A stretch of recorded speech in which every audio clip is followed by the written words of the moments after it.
कि दो एटम के बीच में बॉन्ड और मॉलिक्यूल के बीच में बॉन्ड, दोनों में काफ़ी डिफरेंस है। जैसे कि अगर हम बात करें किसी भी, जैसे मान लीजिए वाटर के मॉलिक्यूल की बात करते हैं, तो वाटर के मॉलिक्यूल में हाइड्रोजन और ऑक्सीजन के बीच में कुछ इस तरीके से बॉन्ड बने हुए हैं जो कि कोवलेंट बॉन्ड है, यहाँ पर लोन पेयर है।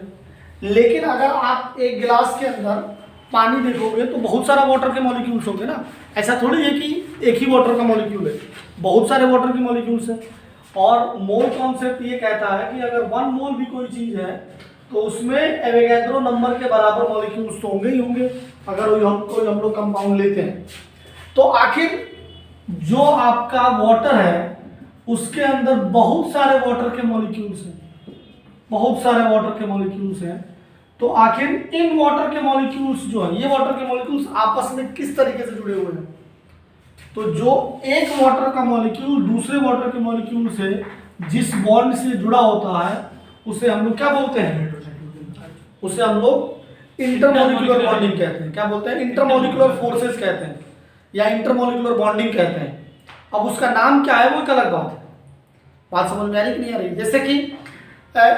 जैसे हमारा या हम सभी लोगों का आपस में जो रिश्ता है वो इंटरमॉलिक्यूलर बॉन्डिंग होगी। बात समझ में आ रही है? केवल फोर्स ऑफ अट्रैक्शन होगी। लेकिन जैसे कि इसमें देखो ऑक्सीजन और हाइड्रोजन एटम से जो जुड़ा हुआ है, इनके बीच में प्रॉपर एक इलेक्ट्रॉन की शेयरिंग हुई है, प्रॉपर इलेक्ट्रॉन की एक शेयरिंग हुई है। तो हमें आज ये समझना है कि आखिर एक वाटर का मॉलिक्यूल दूसरे वाटर के मॉलिक्यूल से कैसे जुड़ा होता है। तो उसके लिए आपको समझना पड़ेगा कि जैसे आप वाटर के मॉलिक्यूल को ध्यान दोगे तो इसके अंदर एक ऑक्सीजन है और एक हाइड्रोजन है। तो ऑक्सीजन और हाइड्रोजन में किसकी इलेक्ट्रोनेगेटिविटी ज़्यादा है? ऑक्सीजन की इलेक्ट्रोनेगेटिविटी ज़्यादा है, तो इसके ऊपर नेगेटिव आ जाएगा। और हाइड्रोजन की इलेक्ट्रोनेगेटिविटी क्या है? कम है, तो इसके ऊपर क्या आ जाएगा? पॉजिटिव आ जाएगा। इसके ऊपर पॉजिटिव आ जाएगा। इसी तरीके से दूसरा जो वाटर का मॉलिक्यूल होगा उसके अंदर भी यही होगा। दूसरा जो वाटर का मॉलिक्यूल होगा उसके अंदर भी यही होगा कि आपका एक मॉलिक्यूल के ऊपर पार्शियल, एक हाइड्रोजन के ऊपर पार्शियल पॉजिटिव और नेगेटिव। और हमें पता है कि पॉजिटिव और नेगेटिव जो होंगे ये एक दूसरे पे क्या लगाएंगे? एक फोर्स ऑफ अट्रैक्शन लगाएंगे। इलेक्ट्रोस्टैटिक में हम लोगों ने पढ़ा है कि लाइक चार्जेस रिपेल करते हैं और डिसलाइक चार्जेस क्या करते हैं। तो ये हल्का सा जो पार्शियल नेगेटिव और पॉजिटिव आ रहा है इसकी वजह से वाटर के बहुत सारे मॉलिक्यूल जो है वो क्या है? आपस में जुड़े हुए हैं। ऐसा हम लोगों ने समझ डेवलप की, समझा वाटर को। बात समझ में? ऐसा नहीं है कि जो इंटरमॉलिक्यूलर ये फोर्स ऑफ अट्रैक्शन है, इंटरमॉलिक्यूलर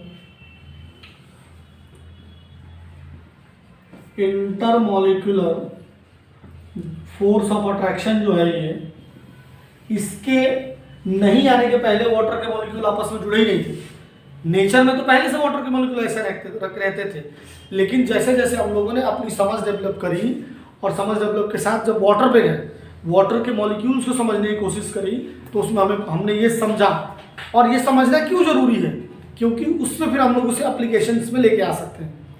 जब हमें वाटर के बारे में सारी बातें पता चलेंगी, एक थ्योरी डेवलप हो जाएगी, तो फिर हम उससे और थ्योरी के थ्रू कुछ और जगह पे वाटर को यूज किया जा सकता है। तो अब हमें पता चल गया ना कि यहाँ पे ऐसा, यहाँ पे ये डॉट डॉट करके फोर्स है, तो इसे ब्रेक करके अलग कर सकते हैं या इसे और पास ला सकते हैं। बहुत सारा सवाल आता है कि वाटर की डेंसिटी जो होती है वो मैक्सिमम किस पे होती है? 4 डिग्री सेल्सियस पे होती है, जबकि होना इसको किस पे चाहिए था? 0 डिग्री सेल्सियस। लेकिन इस पे नहीं होती, क्योंकि 0 डिग्री सेल्सियस तो वाटर क्या होता है? सॉलिड होता है, और सॉलिड की डेंसिटी ज़्यादा होती है, आइस के फॉर्म में होता है। लेकिन इन हाइड्रोजन की वजह से, हाइड्रोजन बॉन्डिंग की वजह से बीच में अभी भी गैप रह जाता है। इसीलिए जो वाटर होता है, जो आइस होता है, वाटर में क्या हो करता है? फ्लोट करता है, क्योंकि उसकी डेंसिटी क्या है?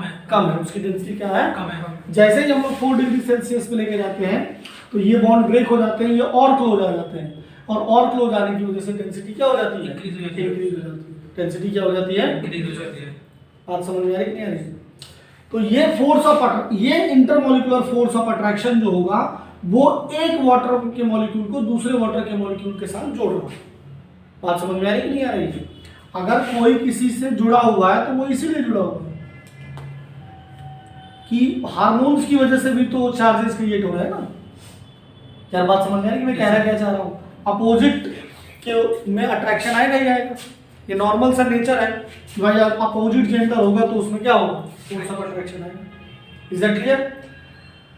अब इस इंटरमॉलिक्यूलर बॉन्डिंग का ही एक पार्ट होता है क्या, हाइड्रोजन। इंटरमॉलिक्यूलर बॉन्डिंग का ही एक पार्ट क्या है, हाइड्रोजन बॉन्डिंग। और हाइड्रोजन बॉन्डिंग का फॉर्मेशन कब होता है, जब सबसे ज्यादा electronegative elements form, fluorine, oxygen and nitrogen, ये डिक्रीजिंग ऑर्डर लिखा हुआ है इलेक्ट्रोनेगेटिविटी का, सबसे ज्यादा किसका होता है, फ्लोरीन। तो फ्लोरीन, ऑक्सीजन एंड नाइट्रोजन जब हाइड्रोजन के साथ एक बॉन्डिंग बनाते हैं, एक इंटरमॉलिक्यूलर बॉन्डिंग बनाते हैं, उसको हम लोग क्या कहते हैं, हाइड्रोजन बॉन्डिंग। उसे हम लोग क्या कहते हैं, हाइड्रोजन बॉन्डिंग। याद रखना, इनके अलावा कोई और होगा तो उसे हाइड्रोजन बॉन्डिंग नहीं कहेंगे, उसे डाइपोल डाइपोल इंटरेक्शन, उसे क्या कहेंगे, dipole dipole interaction. Is that clear है ना? ठीक है। तो अगर मैं हाइड्रोजन बॉन्डिंग बेसिकली क्या है, ये एक मॉलिक्यूल का दूसरे मॉलिक्यूल के बीच में जो बॉन्ड है वो है hydrogen bonding. Basically hydrogen bonding एक intermolecular force of attraction है, और ये इंटर ही नहीं इंट्रा भी हो सकता है, ये इंटर भी नहीं इंट्रा भी हो सकता है, आगे भी समझेंगे। और ये है क्या कि फ्लोरीन, ऑक्सीजन और नाइट्रोजन हाइड्रोजन के साथ एक बॉन्डिंग बनाते हैं, इसी फोर्स ऑफ अट्रैक्शन को हम लोग क्या कहते हैं, हाइड्रोजन बॉन्डिंग।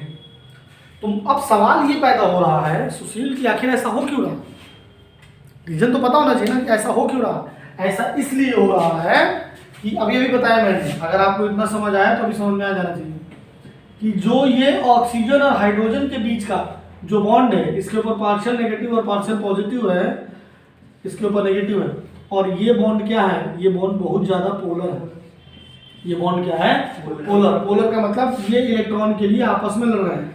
ऑक्सीजन और हाइड्रोजन के बीच का जो शेयर्ड पेयर ऑफ इलेक्ट्रॉन है वो किसके साइड शिफ्ट है, ऑक्सीजन के साइड शिफ्ट है। इनमें लड़ाई चल रही है, और इस पोलैरिटी की वजह से ये जो डोमिनेशन चल रहा है कि नहीं इलेक्ट्रॉन मेरा मेरा मेरा मेरा, मतलब ऑक्सीजन और हाइड्रोजन यहाँ पर सास बहू के जैसे बिहेव कर रहे हैं, लड़ रहे हैं ऑक्सीजन के अधिकारों के लिए लड़ रहे हैं, इलेक्ट्रॉन के लिए लड़ रहे हैं। मतलब बहू को लगता है कि माँ जो है क्या है, सासू माँ है, माँ जैसी है लेकिन माँ नहीं है, और सास को भी ये लगता है कि बहू बेटी जैसी है।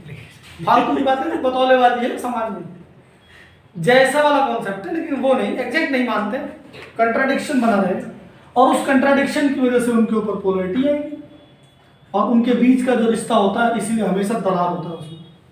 बात समझ में आ रही है? नाजुक होता है रिश्ता, और ये पोलैरिटी जो है, इस पोलैरिटी की वजह से जो ये चार्जेज आ रहे हैं, और इन चार्जेज की वजह से फिर अट्रैक्शन आ जा रहा है। जैसे ये हाइड्रोजन इस वाले ऑक्सीजन से मिलता है तो कहता है प्लस और माइनस, हमें तो पता है कि लाइक डिसलाइक चार्जेस एक दूसरे को क्या करते हैं, अट्रैक्ट करते हैं। बात समझ में आ रही है नहीं आ रही? तो अगर आपस में पोलैरिटी होगी तो कहीं और अट्रैक्शन आ जाएगा। समझ लो, खुद में पोलैरिटी नहीं होनी चाहिए, इस बॉन्ड के पोलर। तो अगर ये एसर्शन है कि इनके और इनके बीच में H बॉन्ड्स बन रहे हैं, तो उसका रीजन क्या होगा, due to polarity, polarity of, या due to polar nature, polar nature of bonds. जो जब हम बात करेंगे HF की, हम बात करें HO की, और हम बात करें HN की, तो जितने भी बॉन्ड्स होंगे, कोई भी बॉन्डिंग बन रही है, कोई भी कोवलेंट बॉन्ड बन रहा है, उनमें सबसे ज्यादा पोलर यही बॉन्ड है। सबसे ज्यादा पोलर जो होंगे वो कौन से, यही बॉन्ड। क्यों बॉन्ड है पोलर है, क्योंकि इन एलिमेंट्स में इलेक्ट्रोनेगेटिविटी का डिफरेंस सबसे ज्यादा है। ये बेचारा पाउली के, अगर अकॉर्डिंग टू पाउली देखें तो ये 0 इलेक्ट्रोनेगेटिविटी वाला एलिमेंट है, और ये सबसे ज्यादा वाला है। तो फ्लोरीन को चाहता है कि हाइड्रोजन को छोड़ ही दूं मैं, खुद ही लेके निकल जाओ इलेक्ट्रॉन, इसीलिए फ्लोरीन ज्यादा रिएक्टिव है। फ्लोरीन की लड़ाई यही चल रही है, इस तरीके से ऑक्सीजन और नाइट्रोजन। तो अगर इसका किसी अलग से किसी हाइड्रोजन के साथ जब बॉन्ड बनेगा, मान लीजिए ये बना, यहाँ पे जो बॉन्ड बना, यहाँ पे जो बॉन्ड बना, यहाँ पे जो बॉन्ड बना। और अब इसमें क्वेश्चन पूछा गया कि स्ट्रेंथ किसकी ज़्यादा होगी, तो सबसे ज़्यादा इस वाले की होगी, फिर इस वाले की होगी और फिर इस वाले की होगी। ये 2008 में या 2007 में AIEEE का सवाल है। AIEEE का नाम बदलकर अब क्या कर दिया गया है, JEE मेंस कर दिया गया कि इनमें से किसकी हाइड्रोजन बॉन्डिंग की स्ट्रेंथ जो होगी वो क्या होगी, ज़्यादा होगी। बात समझ में आई। तो अगर किसी एक मॉलिक्यूल का दूसरे मॉलिक्यूल के बीच में इंटरमॉलिक्यूलर फोर्स ऑफ अट्रैक्शन अगर हाइड्रोजन बॉन्डिंग है तो उसका रीजन क्या है, सिंपल रीजन है polarity of the bond. Exactly अगर एक बलून के अंदर बहुत सारी हीलियम गैसेस भरी हुई हैं तो एक हीलियम और दूसरे हीलियम के बीच में भी कोई ना कोई रिश्ता है, बस वो रिश्ता कमजोर है जिससे कि वो गैसेस के फॉर्म में एग्जिस्ट करते हैं। अगर वही रिश्ता मजबूत, थोड़ा और मजबूत हो जाएगा तो जो फिजिकल स्टेट होगी वो लिक्विड हो जाएगी, और वो रिश्ता अगर और ज़्यादा मजबूत हो जाएगा तो फिजिकल स्टेट क्या हो जाएगी, सॉलिड। ठीक है।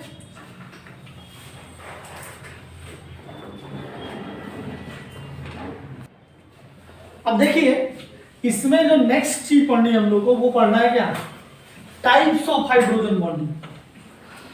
Types of hydrogen bonding.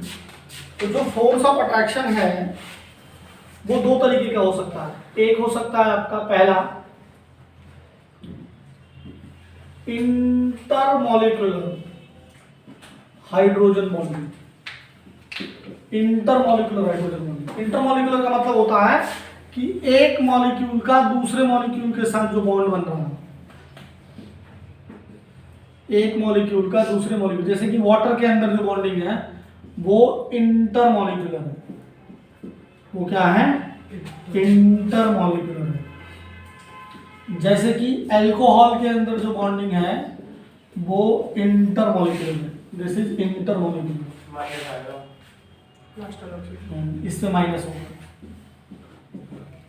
इस तरीके से अगर अल्कोहल की बात करें आप, ROH की, like this, partial positive negative, positive negative. इस तरीके से अगर आप अमोनिया की बात करें, जहां कहीं भी नाइट्रोजन और हाइड्रोजन का कॉम्बिनेशन हो सकता है तो वहां पर हाइड्रोजन बॉन्डिंग होगी, partial negative positive, positive positive positive, ये आगे जाएगा, ये आगे जाएगा। इस तरीके से इसका अगले मॉलिक्यूल से जुड़ेगा जाकर, फिर ये अगले मॉलिक्यूल से जुड़ेगा। क्वेश्चन पूछा जाता है कि NH3 और PH3 में किसके अंदर हाइड्रोजन बॉन्डिंग है, तो NH3 के अंदर हाइड्रोजन बॉन्डिंग है।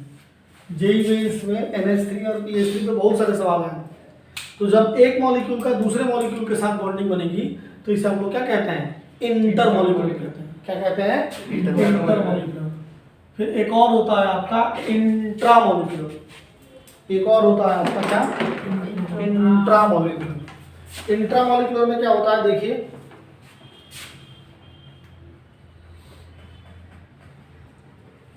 इंट्रामॉलिक्यूलर, जैसे कि मान लीजिए कि हम सबका निखिल के साथ जो रिश्ता है वो क्या है, वो इंटरमॉलिक्यूलर है। लेकिन निखिल का खुद के दिमाग के साथ जो रिश्ता है वो क्या है, इंट्रामॉलिक्यूलर। खुद ही बर्बाद कर रहा है। इंट्रामॉलिक्यूलर, इंट्रामॉलिक्यूलर का एग्जांपल क्या है, और इंट्रामॉलिक्यूलर कब बनते हैं, मैं अंग्रेजी नहीं लिखूंगा, मैं सीधे बता रहा हूँ। इंट्रामॉलिक्यूलर तब बनते हैं जब दो हाई इलेक्ट्रोनेगेटिव एलिमेंट के बीच में हाइड्रोजन है। इंट्रामॉलिक्यूलर कब बनते हैं, जब दो हाई इलेक्ट्रोनेगेटिव एलिमेंट के बीच में हाइड्रोजन आ जाए, जैसे कि ऑर्थोनाइट्रोफिनॉल। ऑर्थोनाइट्रोफिनॉल, आपसे सवाल पूछा जाता है कि ऑर्थोनाइट्रोफिनॉल और पैरानाइट्रोफिनॉल में से कौन है जो कि स्टीम वोलेटाइल है, कौन है जो कि स्टीम वोलेटाइल है।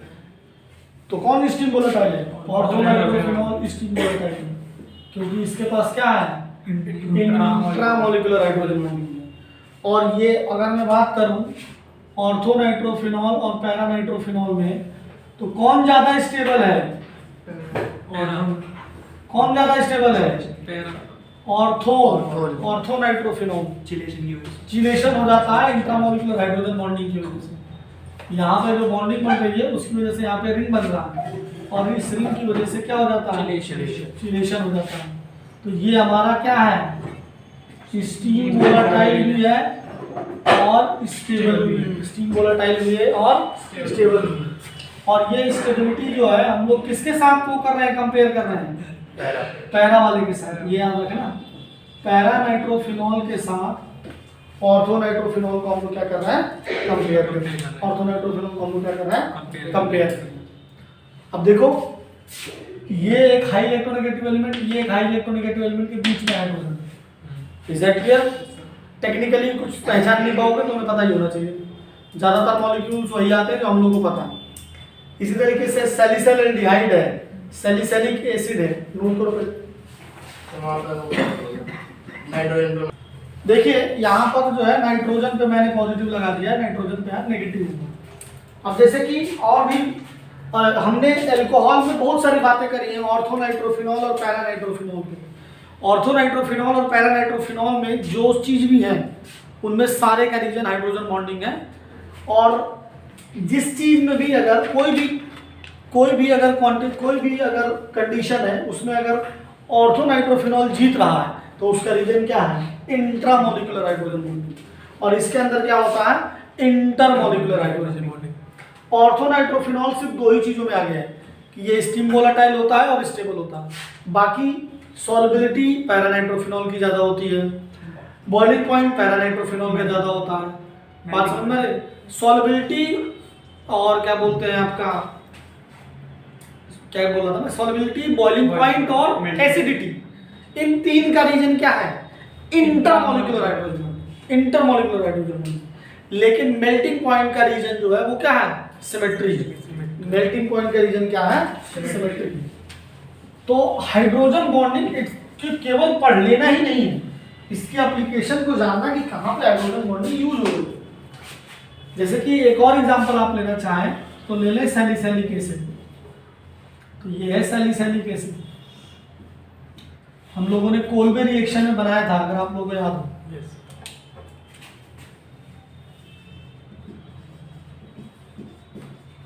सैलिसिलिक एसिड या 2 hydroxyl benzoic acid, 2 hydroxy benzoic acid, ये इंट्रामोलिकुलर हाइड्रोजन बॉन्डिंग है इसके पास।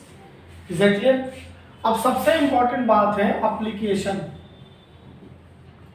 ऑफ H बॉन्ड या H बॉन्डिंग। तो पहला सबसे बड़ा रीजन है सॉल्युबिलिटी का। सॉल्युबिलिटी आपने पढ़ा होगा सॉल्युबिलिटी में कि likes dissolves in like and dislike dissolves in dislike. अगर एक पोलर मॉलिक्यूल पोलर में डिसॉल्व हो रहा है तो उसका सिंपल रीजन क्या है, हाइड्रोजन बॉन्डिंग। अगर वाटर में सॉल्युबिलिटी की बात करें किसी की भी, अल्कोहल हो गया, अल्कोहल डिसॉल्व इन H2O, अगर ये एसेंशन है तो इसका रीजन क्या है, H बॉन्ड। इसका रीजन क्या है, H बॉन्ड, क्योंकि अल्कोहल के मॉलिक्यूल वाटर के साथ क्या बना लेते हैं, H बॉन्डिंग बना लेते हैं। क्या बना लेते हैं, H बॉन्डिंग बना लेते हैं। ठीक है, सॉल्युबिलिटी का अल्कोहल सॉल्युबल है वाटर में due to hydrogen bonding. Water में कुछ भी सॉल्युबल है, आंख बंद करके उसका आंसर क्या है, हाइड्रोजन बॉन्डिंग। और अगर और स्पेसिफिक आंसर देना है तो इंटरमोलिकुलर हाइड्रोजन बॉन्डिंग। बात समझ में आ रही है? लेकिन जो 12th वाले चूजे हैं वो हाइड्रोजन बॉन्डिंग याद रखें, फिर पता चला इंटर और इंटर में गलत कर देंगे। ठीक है, क्योंकि इंटर इसलिए क्योंकि इसको वाटर के साथ बॉन्डिंग बनानी पड़ेगी ना, तो इंट्रा में नहीं हो पाएगा। इंट्रा में तो एक ही मॉलिक्यूल में बॉन्डिंग होती है। बात समझ में आ रही है सुशील? दूसरा रीजन बॉइलिंग पॉइंट, जो कार्बोक्सिलिक एसिड है या अल्कोहल है या अमाइंस हैं, इनकी हाइड्रोजन बॉन्डिंग जो होती है ये नॉर्मल वालों से ज़्यादा होती है। जैसे कीटोन हो गया या एल्डिहाइड हो गए या आपके ईथर हो गए या आपके हाइड्रोकार्बन्स हो गए, इनसे ज्यादा होती है। बॉइलिंग पॉइंट इनका क्या होता है, ज्यादा होता है। क्यों ज्यादा होता है? इफ दिस इज एक्सेशन और इनके बॉइलिंग पॉइंट का ज्यादा होने का रीजन क्या है? क्योंकि इनके बीच में क्या है? H bonding. अब कोई कहेगा कि ये ज्यादा है, ये इसका ज्यादा है, इसका कम है और इसका कम है, और सुशील के दिमाग में मेरा सर सबका रीजन हाइड्रोजन बॉन्डिंग, तो ये तो गलत है, क्योंकि इसका हाइड्रोजन बॉन्डिंग ज्यादा स्ट्रॉन्गर है, इसका हाइड्रोजन बॉन्डिंग इससे कम स्ट्रॉन्गर है और इसका उससे भी कम है, क्योंकि इसके बॉन्ड की पोलैरिटी ज्यादा है इसके कंपैरिजन में, इसके कंपैरिजन। बात समझ में आ रही है कि नहीं आ रही? समझ रहे हो? भगवान एक ही है, लोगों ने अपने काम के हिसाब से डिवाइड कर रखा है भगवान को। समझ रहे हो? कोई किसी को कुछ कह रहा है, कोई किसी को कुछ कह रहा है, जो मतलब जो हमसे भगवान सुन ले। लेकिन यहाँ पर हाइड्रोजन बॉन्डिंग नाम एक है, लेकिन हाइड्रोजन बॉन्डिंग की स्ट्रेंथ इसमें ज्यादा है, इसमें कम है, इसमें कम है, इनमें तो है। बात समझ में आ रही है? बॉइलिंग पॉइंट के बाद रीजन, हाँ ये सेशन हो गया, तो रीजन हो गया H बॉन्ड लिखा। वो नहीं आया क्या मतलब? स्ट्रेंथ की मतलब, हाँ मतलब अब मैंने ज्यादा नहीं तैयारी करती ना, ज्यादा पढ़ाने की कोशिश करती मैंने अब जैसे मैं एक स्टूडेंट की तरीके से सोचता हूँ कि अगर मुझसे मेरे मास्टर कहते हैं कि सबका हाइड्रोजन बॉन्डिंग इसके अंदर हाइड्रोजन बॉन्डिंग है, तो मेरे दिमाग में सवाल आएगा कि सर सब में हाइड्रोजन बॉन्डिंग है, तो इसकी ज्यादा क्यों है इससे? तो वो मैं बताना चाह रहा हूँ, इस वाले की हाइड्रोजन बॉन्डिंग की स्ट्रेंथ इनसे ज्यादा हो। इज दैट क्लियर ना? क्योंकि इसका बॉन्ड ज्यादा पोलर होगा इससे। तुरंत ऊपर कनेक्ट करो कि हाइड्रोजन बॉन्डिंग का रीजन क्या है? पोलैरिटी। जाहिर सी बात है इसका बॉन्ड ज्यादा पोलर है। ठीक है, अब हम लोगों ने सॉल्यूशन में पढ़ा भी है कि जो कार्बोक्सिलिक एसिड के मॉलिक्यूल्स होते हैं उनका क्या होता है? एसोसिएशन होता है। इसकी बात तो करी है ना, इसके अंदर इंटर है, ये याद रखना, मैंने इसके साथ कंपेयर करने के लिए यहाँ लिखा हुआ। और इंटर मॉलिक्यूलर हाइड्रोजन बॉन्डिंग की वजह से ही तो ये डाइमराइज होते हैं, और वहीं से abnormality of the molar mass आता है। ये भी एक एप्लीकेशन ही है हाइड्रोजन बॉन्डिंग का, तो अगला वो भी लिख सकते हो। इसके साथ साथ और अगर एप्लीकेशन की बात करें तो जैसे कि विस्कोसिटी पे भी, विस्कोसिटी ज़्यादा होगी, जो लिक्विड होगा वो विस्कस ज़्यादा होगा अगर हाइड्रोजन बॉन्डिंग का स्ट्रेंथ जो हो अगर ज़्यादा हो। बात समझ में आ रही कि नहीं आ रही है? जैसे कि अगर हम बात करें वाटर के मॉलिक्यूल की और बात करें अल्कोहल के मॉलिक्यूल की, तो अल्कोहल और वाटर में कौन ज़्यादा विस्कस होता है? वाटर ज़्यादा विस्कस होता है, क्योंकि वाटर के अंदर हाइड्रोजन बॉन्डिंग की स्ट्रेंथ ज़्यादा है अल्कोहल से। समझ पाए कि नहीं समझ पाए? कहने का मतलब ये है कि जो ROH अल्कोहल और वाटर इनके बीच की हाइड्रोजन बॉन्डिंग की बात करोगे तो इसका जो हाइड्रोजन बॉन्डिंग है वो वीक है कंपैरिजन टू वाटर, क्योंकि ये बॉन्ड उतना ज़्यादा पोलर नहीं है जितना ये है। क्यों? क्योंकि यहाँ पर ये एल्काइल ग्रुप लगा हुआ है। अगर इन दोनों के बीच में लड़ाई हो रही है, ये कह रहा है अरे भाई साहब आपस में क्यों लड़ रहे हो, तो इसकी पोलैरिटी को घटाएगा, और अगर पोलैरिटी को घटाएगा तो H बॉन्डिंग की स्ट्रेंथ क्या हो जाएगी? घट जाएगी। लेकिन H और O के बीच की बॉन्डिंग है, इसीलिए उसे क्या कह रहा है? Hydrogen bonding. Is that clear? तो कि मतलब मेरा ये सिर्फ अभिप्राय है ये डिस्कशन का कि केवल आपने जान लिया हाइड्रोजन बॉन्डिंग, उस पर सवाल ही नहीं आएंगे आपने, खास करके नीट और जेईई में। तो नीट और जेईई में जो सवाल आएंगे वो हाइड्रोजन बॉन्डिंग के एप्लीकेशन पे आएंगे। तो एप्लीकेशन जरूर ध्यान रखिए कि कहाँ कहाँ हाइड्रोजन बॉन्डिंग हमने यूज की है। एग्जैक्टली। और वो फिर पूरे बुक की बात करें, पूरी केमिस्ट्री में जहाँ यूज किया है उस पर वो लोग सवाल पूछ सकते हैं। वो सवाल पी ब्लॉक पे ही पूछ सकते हैं, वो सवाल अल्कोहल फिनॉल ईथर से भी पूछ सकते हैं, वो कार्बोक्सिलिक एसिड एल्डिहाइड कीटोन वाले से भी पूछ सकते हैं। जहाँ जहाँ हाइड्रोजन बॉन्डिंग की बात हो रही है उस एप्लीकेशन को आपको याद रखना है, that is application of hydrogen bonding. Is that clear? Chemical bonding यहाँ से कंप्लीट हो गई है। अब कोई भी टॉपिक में केमिकल बॉन्डिंग में नहीं पढ़ाने वाला हूँ। अब हम लोग अगले चैप्टर की तरफ जाएंगे और वो है जीओसी। जीओसी के पहले मेन टॉपिक जो हम लोगों को करना है वो क्या करना है? टाटोमेरिज्म और मतलब ओवरऑल आइसोमेरिज्म की बात करो। आइसोमेरिज्म को अलग टॉपिक ले लेते हैं और एसिडिटी को अलग ले लेते हैं, बेसिसिटी को अलग ले लेते हैं। अगला एजेंडा हमारा यही है। ठीक है, गुड नाइट, शुभ रात्रि, जय हिंद।